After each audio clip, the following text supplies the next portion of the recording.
Estamos de volta no programa Políticas, aqui pela TV Nova Nordeste, um espaço dedicado à conversa de fatos e ideias em Pernambuco, conversando hoje sobre política e economia com o empresário e publish da revista Negócios PE, Drayton Nejaim. Ele também é presidente da seção pernambucana do Grupo de Líderes Empresariais, o LID Pernambuco.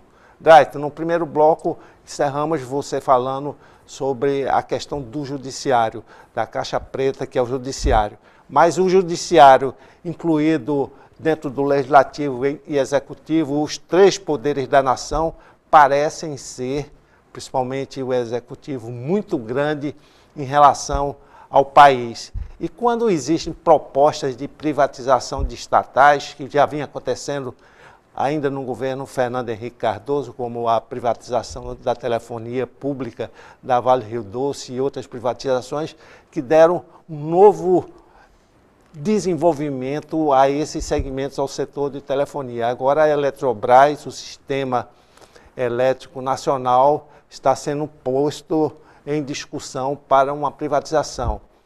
Qual é a posição do LID, o Grupo de Lideranças Empresárias, a respeito? Primeiro, do ponto de vista da Eletrobras, nós somos radicalmente favoráveis. E a Eletrobras é um exemplo pedagógico, a Eletrobras inclusive, que envolve a Chesf, né?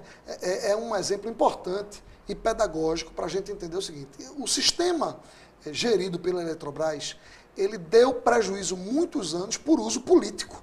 Isso é público.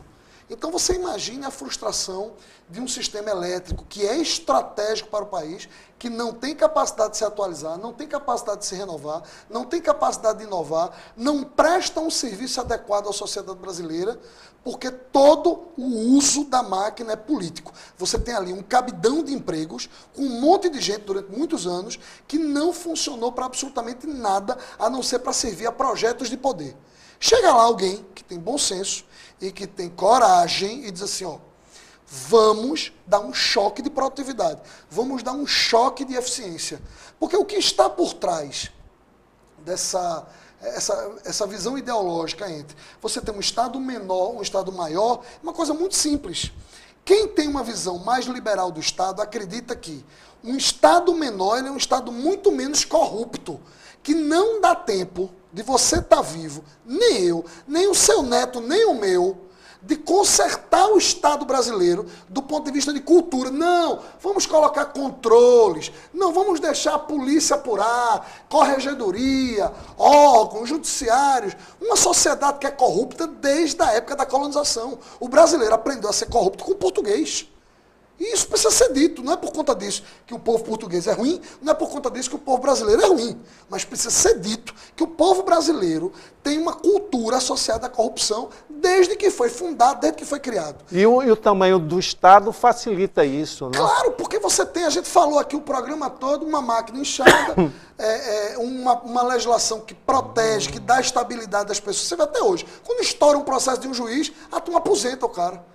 A turma aposenta o cara. Estourou um problema de um juiz, que nunca estoura, porque é muito corporativista, o judiciário é muito corporativista. Mas quando estoura, que é inevitável por conta de mídia, aposenta o cara, ele continua ganhando as coisas dele, ele vai para casa dele, ele vai ver a vida dele, aposenta o cara e joga ele em casa. Quer dizer, é preciso, e aí a Lava Jato, de certa forma, ela cumpre o papel para a sociedade de mostrar que a era da impunidade no Brasil está passando. Essa é a primeira porta. A segunda questão do Estado grande é muito objetiva. O Estado grande dá margem para o mau uso do dinheiro, dá margem para faltar dinheiro, e dá margem para a corrupção sobre o uso desse dinheiro. Quando você diminui a máquina, você consegue ter maior controle. Quando você coloca o empresário, ou quando você coloca alguém, práticas da iniciativa privada associadas à gestão pública, é muito simples.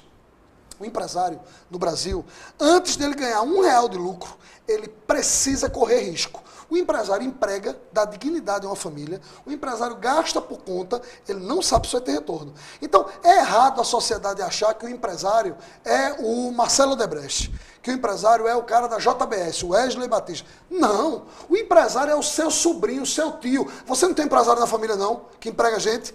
Você não tem alguém na sua casa que aprendeu, que fez um curso do Sebrae, que cresceu, montou um armazém, montou 2, montou 3, começou com uma empreiteirazinha pequenininha, hoje tem uma construtora, começou com uma loja de imóveis pequenininha, hoje tem uma loja de imóveis. O empresário é esse cara que está se defendendo de 40% de tributos. De cada R$100 de riqueza no Brasil, 40% você entrega ao Estado. Então, esse é o empresário que dá dignidade à família. Esse cara que aprendeu a fazer, Tony, como ele não tinha onde se pendurar, ele aprendeu a fazer diferente, ele aprendeu a fazer bem feito, porque ele não podia errar. É esse cara que a gente está buscando como exemplo. É o empresário que pode fazer o poder público, a gestão pública melhorar, porque aprendeu práticas que funcionam em qualquer lugar. Exato. Existe no país um certo preconceito em relação aos políticos. A gente é testemunha do que acontece aí nos meios de comunicação, são batidos quase que diariamente em políticos. Mas existe também uma questão que deve ser levantada, porque os políticos não chegaram lá sós. Os políticos foram eleitos. O erro está onde? Nos políticos ou nos eleitores? O erro não está no eleitor porque a gente vive uma sociedade que não tem educação. Né? Historicamente, você vê o seguinte, quem é o professor hoje? O professor hoje é um sindicalista. Quem era o professor antes da redemocratização, até o início da década de 80? Era um cara que entrava no mesmo restaurante de uma família de classe média alta que ele levava a família dele. Ele tinha um respeito da sociedade, ele tinha um respeito das pessoas, da elite daquela sociedade. O professor tinha um respeito. Tonico, você é de uma geração, e eu ainda peguei, que dizia assim, eu estudei com o professor fulano de tal. As pessoas tinham orgulho de usar o nome do professor como referência. O que aconteceu com os professores nos últimos 30 anos? Empobrecimento geral, relegou o cara ao papel de sindicalista. O cara está ali, amarrado num sindicato, com bandeiras. Por quê? Porque ele perdeu. Então, assim, a primeira coisa, não adianta falar em reforma da sociedade se você não devolver ao professor o status que ele merece. A gente está falando de grana. A gente não está falando de dar ele, com todo respeito, tecnologia, de dar ele isso, aquilo, um curso. Não, a gente está falando dele ter dignidade para que ele volte a servir de referência para a sociedade. Por quê? Porque os filhos da classe média não querem ser professores. Esse é o grande legado dessa nova geração que está aí. Não tem nenhum pai de classe média que diz ao seu filho, meu filho, vai fazer o magistério, rapaz? Vai ser professor? Vai ser professor da faculdade? Vai ser professor do ensino privado? Do ensino público? Ninguém quer ser professor. Quem vai ensinar o teu filho se ninguém quer ser professor? Então você tem uma sociedade deseducada. Quando você tem uma sociedade deseducada, você tem um outro problema. Você tem uma guerra de informação muito grande, que gera a desinformação. O mundo digital gera desinformação. Você vê que a mídia, feita por jornalistas como você, ela é cada vez mais uma mídia de auditoria. As pessoas confiam em Tonico, elas pegam a informação que o programa de Tonico dá e dizem assim, não, Tonico está carimbando essa informação como verdadeira. Porque hoje o que está na internet, o que está no Facebook, o que está no Instagram, ninguém sabe se é verdade ou se é mentira. Todo mundo joga. Então você tem uma grande rede de desinformação sendo usada por um grande número de pessoas deseducadas, porque não tiveram a oportunidade de usufruir de um sistema educacional que funciona. É lógico que você vai eleger mal. É lógico que vai eleger mal. Essa equação não tem como dar certo. É preciso fazer um parâmetro. Tem muito político bom. Eu sou filho de político, me orgulho de meu pai. Poderia estar na vida pública, não estou. Estou numa função que tem uma dimensão pública. Mas muito político bom, muita gente boa. Agora, a maioria é safado, a maioria é safado. A maioria nem para o purgatório vai. É uma visão curiosa. Mas, voltando a esse tema do político, né? Do político e a falta de educação do eleitor. Você concentrou essa visão da falta de formação política do eleitor. Mas existem nichos dentro da sociedade, por exemplo, a classe média não poderia eleger seus candidatos dentro de um nível mais elevado, se você acabar com essa visão populista, porque mesmo dentro da classe média existe uma visão populista. Hoje o país está dividido entre nós e eles, e dentro da classe média atuam ambos os lados, não é? Tem populistas da classe média e tem não populistas da classe média. Quem é populista da classe média está pendurado no Estado. Vamos ser objetivos. Quem é populista da classe média está pendurado no Estado. Então o cara não quer perder o status quo, ele não quer perder o que ele conquistou. ele está pendurado num conjunto de benesses. Ele não tem uma visão nacionalista, ele não tem uma visão nobre do Estado.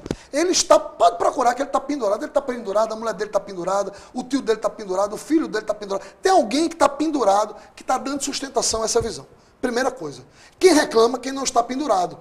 Você tem carro, você anda na rua seguro? Você não anda na rua seguro. Você usa o sistema público de saúde e acha legal? Você tem os seus questionamentos a fazer. Você anda numa rua e está esburacada? Você tem os seus questionamentos a fazer. Então, a sociedade que não se beneficia, logicamente que está chateada. Essa história de colocar empresário na política, onde o empresário ou o gestor privado, ele começa a ganhar força como alguém que poderia atender uma função pública, vem da frustração da sociedade com a entrega. Cadê a entrega?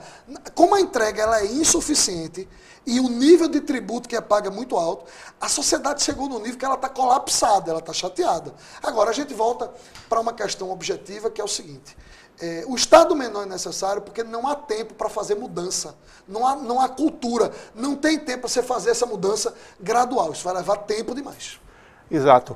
Dentro dessa perspectiva de uma eleição em 2018, para uma resposta rápida, o prefeito paulistano, João Dória, se apresenta no Brasil como uma opção. Você acredita nisso? Eu acredito que João Dória é um nome novo, com ideias novas, num ambiente velho com ideias velhas. Daí para ele ser candidato ou não, tem uma avenida imensa. Eu acho que o prefeito de São Paulo está fazendo, com o apoio total da mídia, é nacionalizando a visão que fez com que ele fosse eleito no primeiro turno de São Paulo. Daí para ele ser candidato ou não, eu como filho de político, tendo um monte de amigos que são políticos, eu não tenho o direito de ser inocente e dizer que por causa disso, ele foi alçado à condição de candidato. Dentro do próprio partido dele, ele enfrenta hoje uma série de problemas. O candidato hoje, dentro do partido dele, é o governador de São Paulo, Geraldo Alckmin. Agradecemos aqui a presença do empresário e publicitário Drayton Nejaim, que comanda aqui a LIDE Pernambuco. Conversamos sobre a participação do empresário na política. A vocês, telespectadores, muito obrigado pela audiência e até o próximo programa.